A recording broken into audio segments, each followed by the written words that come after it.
और अब ये जानिए आर्मी चीफ का पाक फौज के वेटरन के एजाज में इस्तकबालिया, दुश्मन के प्रोपेगेंडे की घिनौने खतरे से खबरदार किया। कहा कि फेक न्यूज अवाम और अफवाज के रिश्ते को कमजोर करने की दुश्मन की साजिश है। वेटरन समेत कौम की हिमायत से मजमूम कोशिशों को नाकाम बनाएंगे। दुश्मन घिनौने प्रोपेगेंडे कर रहा है, फौज और अवाम में खलीज पैदा करने की साजिश की जा रही है।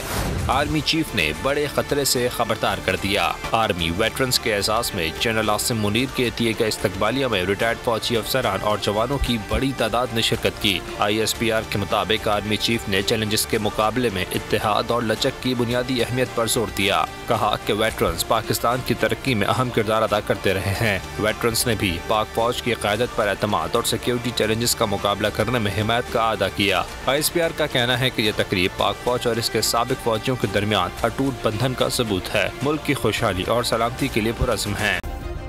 सब्सक्राइब करें और बेल दबाएं ताकि कोई खबर रह न जाए।